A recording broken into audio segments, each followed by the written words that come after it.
Hi, everybody. I appreciate everybody for coming, take the time to be here. Special thanks to Tim, to Rob, the rest of the SANS team for letting me come play SANS instructor for a half hour. I appreciate that as well. So I am going to talk about ChatGPT, Gen AI if you want. If you had asked me if I was going to do a ChatGPT Gen AI talk even 3 months ago, I would have told you hell no. And it just wouldn't have been on my radar. I wouldn't even want to sit in the room and listen to one. But it actually builds really well. And the reason why I wanted to put this presentation together off of what Noam was just talking about, because like with FluxNet did not get a lot of traction. There was not a lot of coverage in the media, let alone even in our own community, talking about it as from a threat perspective. And for me, I always go back to pipe dream.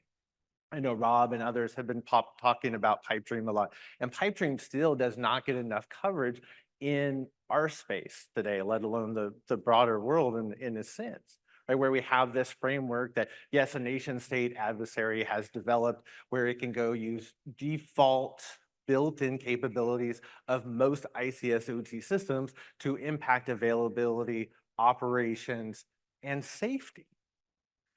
And so when you look at this tool exists in, yes, nation state hands today, but what's going to happen when it does fall into the hands of the regular attackers? Right? What about the ransomware group attackers or the hacktivists? And that's where my concern really lies. So put a pin in that for a minute and we'll come back to that. So for those of you who don't know me, I'm Mike. I do have an IT cybersecurity background. Please do not hold that against me. I did get into ICS OT when Stuxnet hit, and that really took me down that path. And I just, fortunately, a couple years after that, I think actually in 2012, realized, oh, I work for one of the world's largest engineering companies, and we probably have some control systems around here, and kind of built from there. So now I get to build, help, and lead the cybersecurity practice for our company and help some of the world's largest environments build cyber safe facilities.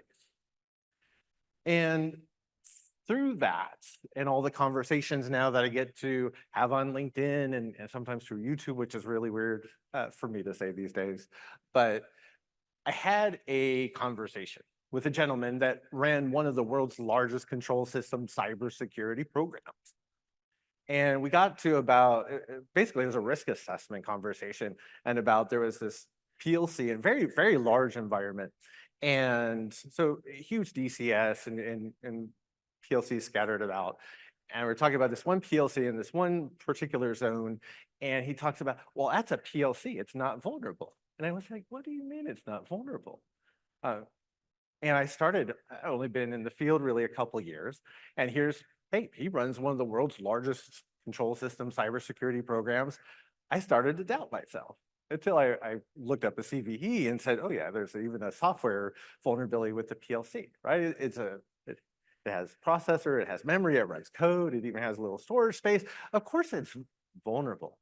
So I've always taken that with me, and I wanted to highlight that when I did my SANS Master's program. So I finished my SANS Master's program back in February.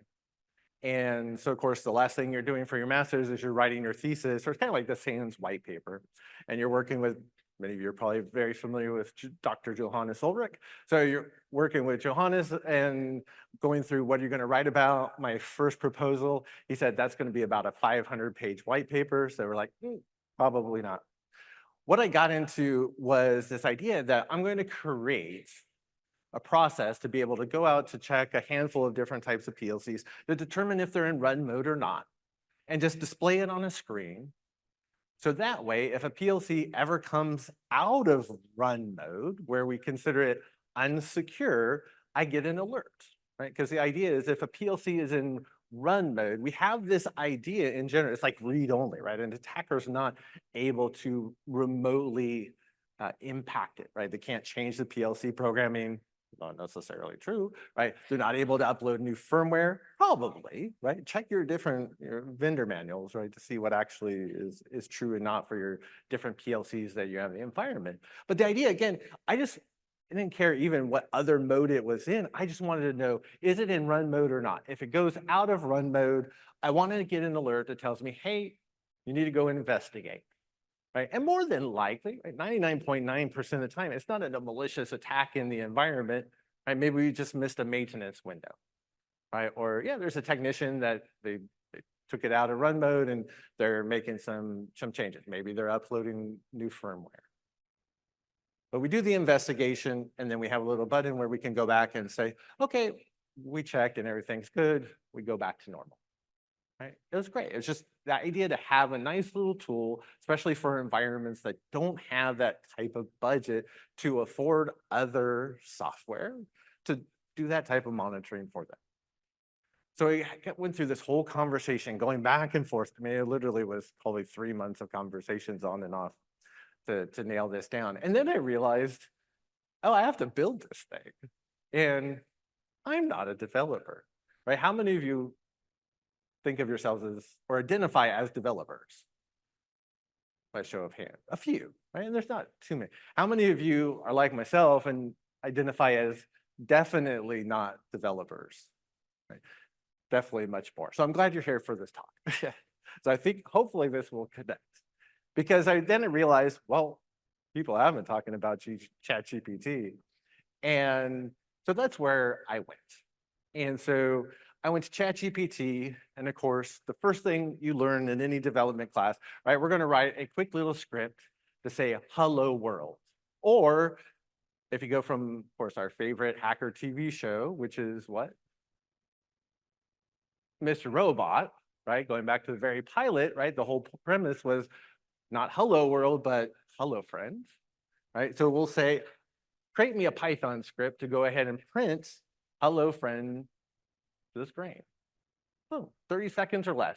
And this is what, if you've never done this, ChatGPT comes back and says, here's the script I wrote for you. Awesome, right? It even explains to you, here's what the script does. And then if you need help on how to understand how to run the script, it'll tell you how to do that too, which is crazy when you get into more complicated scenarios. And it even gives you the little, oh, click here to copy the code, put it in your little text file, and then you can save it out as your Python script and run it, and voila, right? I have 30 seconds or less, my Python script that says, hello, friends. So we're cybersecurity professionals. So of course, probably the first project we're going to go to is I want to write a port scanner. So I'm going to write a port scanner. I'm not going to look for all 65,535 TCP ports and all 65,535 UDP ports. Let's just look for 5. I look for these 5 common because these were a lot of the PLCs I was testing in doing my master's. And when I do pen testing, I love finding 80 and 443 on ICS OT assets. Right? Because when we find 80 and 443 on IT asset or OT assets, right, we're thinking there's a web server. Right? And web servers typically are running on what type of OT asset more commonly? But just shout it out. Say it again.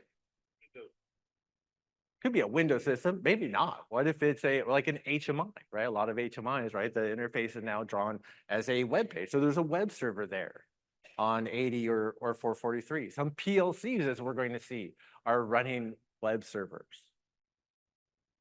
And then we have like common industrial control protocols like on 102, 502, 44, 818. We're going to come back and talk about some of these. So in 30 seconds or less, right, create me this little port scanner. I'm going to check for these 5 TCP ports. And here I can run a scan against, this is against my home Wi-Fi access point. And you see, oh, hey, I found something running on port 443. Awesome. Right? And could have been in the HMI if I was testing in an OT environment. And yeah, that's a whole other conversation about active scanning in OT, right? Now here I do a scan against a host and it shows TCP 502 is open. 502 is used for what? Modbus, right? So more than likely this is what type of asset? Yeah, more than likely, it's going to be a PLC. So in 30 seconds or less, we created this little tool just to say, hey, are there any PLCs out there in the environment? Or maybe are there some HMIs out there in the environment? Right? So just a very basic kind of pen test like, but it's defensive and offensive all at the same time. But it is a Python script, right? So if we're pen testers, if we're defenders, like most of us in the room, right? I don't want to install Python on any of my machines so I can run these utilities that I create just for fun, kind of, right? I don't want Python to be on my machines because if an attacker got into the environment, then they can do whatever they want with Python, right? We can monitor the environment if Python gets installed. That should be a red flag for many of us. If I'm an attacker, right? If I come into an environment, I don't want to have to install Python because that could trip off the defenders that I'm in the environment. So that's where we do talk about living off the land. So if I'm living off the land, and I think Rob was actually the person that talked about it yesterday or the day before, right? A third of our assets that we see in OT environments run what operating system? Somebody mentioned it earlier, Windows, right? So I want to convert Python to what?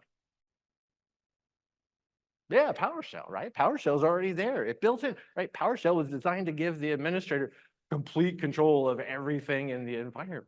I mean, that's literally the definition. So let's just go and ask ChatGPT, hey, go ahead and convert this to PowerShell.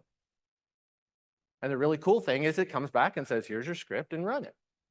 Now, what you get is why I am not a developer, because when you run that converted script, you get this really ugly error message. I see these and I'm like, I'm done. I don't know about anybody else, but I'm done. So if you take anything out of this presentation, the coolest thing about ChatGPT, at least that I found so far, is if you take the error message and just copy it and put it back into ChatGPT as the prompt, it comes back and says, oh, hey, sorry about that, my bad. I know exactly what I did. Let me fix it for you. Here's the new script. Coolest thing ever. And I can't tell you how many times I've done this, right? And it works. And one time it actually errored out again. So I fed it back in and it fixed it the third time. So third time's a charm. Right? So now I have that working PowerShell script. And here I can go back. Now I have a PowerShell port scanner. The output looks a little bit different, but same results. I can still see TCP 502 is open. Right? So now we have our living off the land port scanner for our OT environment. So what do we find useful? Like, there's always been like I have all these little ideas, like it'd be great to have a script to do this, or a script to do this, or a tool to do this. It would take me days probably to sit down and write those out. Where now I can have these things pop up in 30 seconds or less. So when you look at, well, we're an OT, one of our biggest problems is we don't have asset registers. So, in a lot of our environments. So, but some environments, and I've even gone into some environments, like older environments, that they don't have asset registers. But, oh, some vendor was in there doing troubleshooting 10 years ago, and we have a bunch of PCAPs. So, okay, well, why don't we create a Python script, right, to go through and read in those packet captures. The packet captures got IP addresses. Oh, by the way, take the MAC addresses that are associated with those IP addresses. Oh, and because we have the MAC address, right, we can take the first half of the MAC address and map it out to what? Yeah, the vendor name, right, the provider. And then, oh, since it's going to be an asset register, we want to save it out as what format, what type of file? I have it in there. Yeah, we'll put it as an Excel spreadsheet, right? And 30 seconds or less, what do we have? We have a script. Here's what it does. Click here, right? It pulls in some additional Python libraries. It tells you here's how to install these, right? Here's the script, copy, run it. And first thing I got was, oh, enter the path of your PCAP file. I was like, oh, I'm not typing that in. That's not going to happen. So what do? Go back to ChatGPT and say, you know what? Create me a GUI for that. 30 seconds or less, copy paste, run the script. Guess what? first thing I see, now it's like, oh, go ahead and put in your PCAP file. I didn't even expect it to happen, and it was just like that. I'm like, how easy? Again, 30 seconds or less. So now I can go and yeah, you can do PCAP NG, you know, et cetera, but you get the idea, right? I can go in, load the PCAP, it goes through, finds the IP addresses, the associated MAC addresses, maps those out to the vendors, and puts it in an Excel spreadsheet because that's where we put our asset registers. And it's a great starting point for folks that don't have, right? Simple. I'm a big fan of simple, keep it simple and practical, right? And for me, it doesn't get any more simple and practical than that. So another little side project I had. Anybody remember when the Elite Wolf project was released by the NSA? Anybody remember this?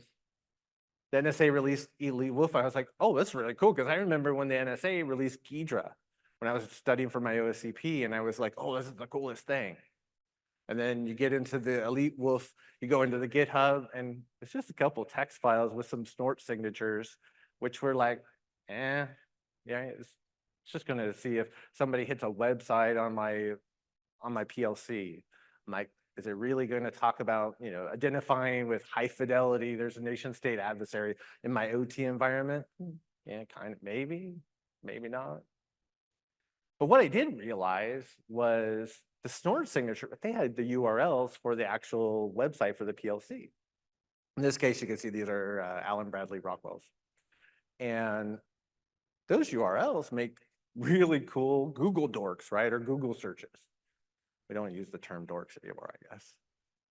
So I can take that, put it into Google, run a search, and then find all of these PLCs that are exposed on the internet.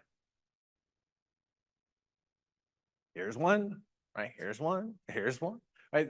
This search comes with about 50 of these today. And then I selected this URL particularly because of the page, because it actually shows the TCP connections, right? It's like running netstat on the box, but you're seeing it on the web interface on the PLC that's exposed to the internet, which we all know it shouldn't be, but of course, in this case, it is. And so you can see things like, oh, here's the local internal IP address for the PLC. Probably should have known that. I can see the ports that are running on the PLC. So we know, yeah, there's a web server on it. We're connected to it. And then, oh, there's 44818, right? Ethernet IP. Who the heck from the internet should be connecting to that on that PLC? Nobody, right? But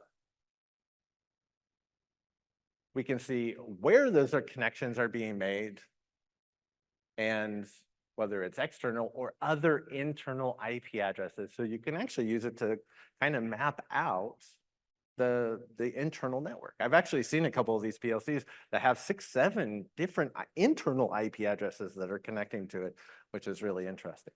For me, I guess. I'm weird that way. So for me, I'm like, oh, that's a really cool page. Well, why don't I create a web scraper? Again, it's another one of those. If I wanted to write a web scraper, it would probably take me 2 or 3 days. But 30 seconds or less, ChatGPT, right? Connect to the URL, take all the IP addresses, right? And put them in a list. Oh, and while you're at it, you know what, just grab the GeoIP information for me because, I don't know, I find it interesting to look at. And again, 30 seconds or less, there's my script. I put in the URL of one of these PLCs that we get from Google. So thanks to the NSA for the Elite Wolf scripts, for the hint there. And then you can see, oh, connections from Seoul and Jersey and Pennsylvania and Wisconsin and, oh, Simpsonville, South Carolina. That one's me. Yes, it's Simpsonville. I know, it's a weird name. And then have it keep going. Like check once a minute or every 5 minutes just to see, are there any new connections? So over time, I don't know, I just find it's almost like a honeypot, right? Where you can see other connections coming in. And we do see China, right, popping in. I think Germany pops in. I think the Netherlands, right? Over time, you see just about everybody. I find it interesting. And kind of like honeypot light. Now, I did probably and I don't think Rob's in here, you probably appreciate it. I broke the golden rule of IT and ICS OT cybersecurity. And I don't know if you read this fast enough, but I actually use ChatGPT in 30 seconds or less to create a pew pew map. So I actually said, map out where the PLC is, and then take all these IP addresses and that geo IP information and just draw lines. Again, and we know the attackers are not sitting there, right? And these are just IP addresses that are connecting, and some could be Google, some could be attackers. I didn't distinguish between 80 and Ethernet IP ports, which that would be a good thing to do. But in 30 seconds or less, right, I scratched that itch that I had to create this tool to actually just go down that rabbit hole a little bit and kind of see things from that different perspective. And I thought that was really cool for me, again.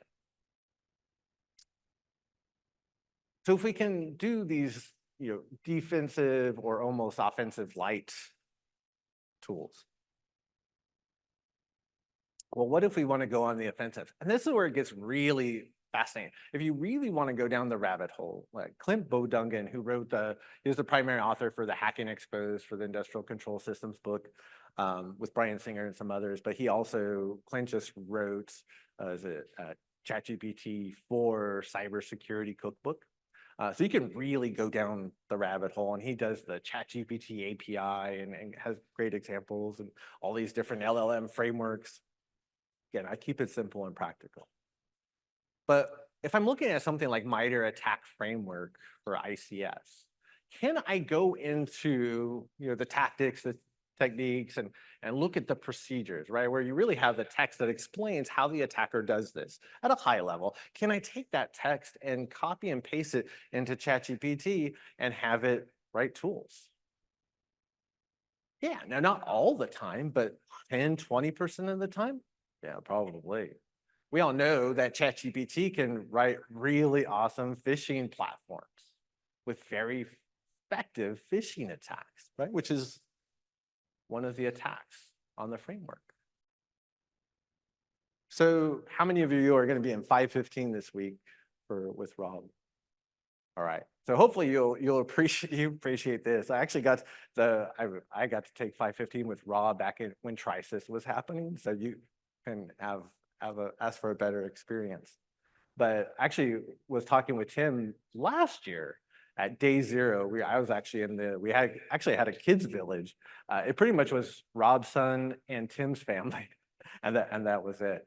And his older son was senior in high school, brought in a senior project, and he had a PLC hooked up to an HMI and a little like a Nerf rocket, right? And you would log into the HMI, enter a launch code, and it would shoot off the rocket. Very cool, right? High school project. It'd be a cool project for any of us. And so I was like, oh, where'd you get the PLC? He's like, oh, these are the Click PLCs. These are the ones that we use in 515 now. It's like, oh, very cool. I'm like, I'm just starting this, doing my white paper for the master's program. And I'll go ahead, I'll grab one of those and add it to the list of PLCs that I'm testing with. And so it's actually a really cool little PC. And I talk with a lot of PLC techs that put these into, especially like small, medium-sized manufacturing. But here's what the software looks like, and it's very intuitive. So I really appreciate the work that they've done, and they do a lot of free training. Probably need to update some of the videos, or they're a little long in the tooth, so to speak. But like any good cybersecurity analyst, I start running Wireshark before I start the application. I let the application, I'm going to run. First thing I'm going to say, oh, connect to the PLC. And as soon as you click connect to the PLC, I get this screen back. Because remember, the whole part of the master's white paper was, I need to determine if the PLC is in run mode or not. And even without being asked for credentials or a password, right? It comes back and it says, oh, here's the PLC name, here's the IP address, here's the MAC address, part number, the firmware version, and whether the PLC is in run mode or not. I was like, wow, things got really, really easy for me, because you just told me exactly what I was looking for. And I didn't have to do anything for it other than click find PLC, right? Or refresh in this case. So I went back to Wireshark And there was actually 6 packets that were sitting there. It's actually the same process repeated 3 different times. Not 100% sure why, just in case they missed something maybe. But it sends out a broadcast packet just to say, hey, are there any Click PLCs out there? It has a very specific data payload. And if there's any Click PLCs out there on 25.425, it will respond back, say, hey, and here's this long payload where that you can break it down and interpret to get that information we were just looking at. Like, wow, okay, well, I can do that. So why don't I use ChatGPT to create a listener, right? Pull in that information and just say, hey, there's this PLC out there. I need to check it to see, is it in run mode? Is it in run mode? Every minute, check to see, is it in run mode? And so it just sends out this request and gets the response back every minute just to say, hey, are you still in run mode? Done. 30 seconds or less. This is what the actual response looks like if you really want to. The first 3 characters that come back, it's KOP. It's for the acronym for the German word for ladder logic. I will not attempt to pronounce it. Right? So then we go back and we start looking at not only parsing it, right? Because, oh, well, why don't I just do that broadcast? And you can see here, again, 30 seconds or less. ChatGPT can create a tool to do that broadcast for me to see, hey, are there any Click PLCs out there? I said, oh yeah, we found one at 192.168.100.200. Awesome. Of course, one of the extra, basically looking at the interface is what other options do I have? Again, before you even ask me for a password for the PLC, what other options do I have?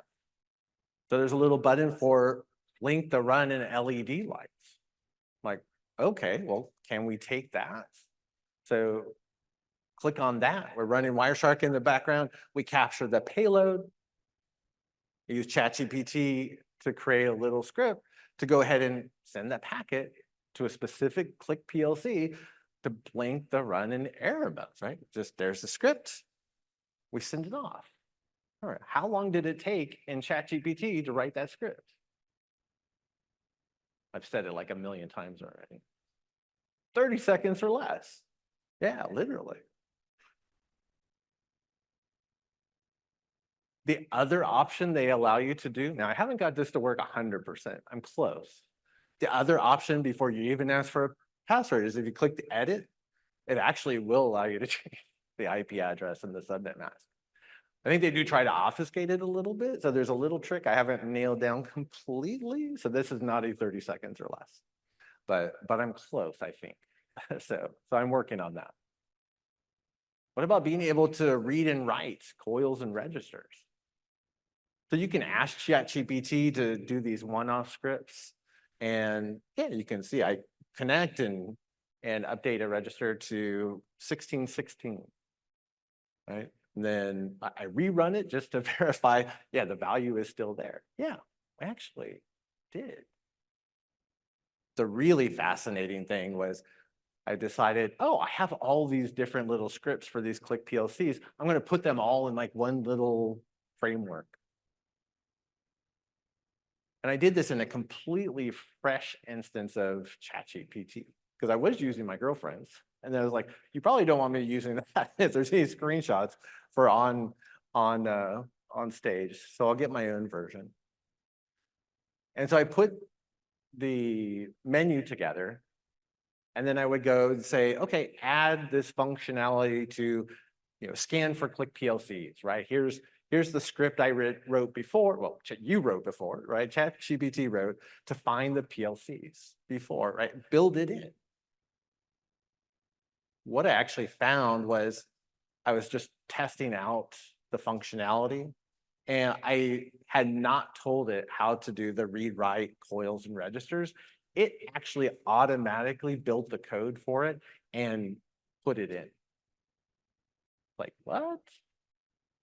I was interested. That was the one thing I was definitely not expecting to find. That was definitely the biggest surprise, I thought. So what comes next, right? And this is my whole point to the presentation and why I wanted to come talk about it, right? Twofold, right? There's the defender side of the house, right? Where, again, myself, I always come up with these, I really like to have this script, or I really like to have this tool to do just this little thing that would make my life better, or maybe more fun, or more interesting.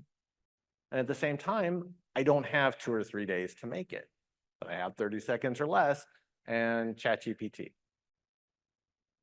Awesome.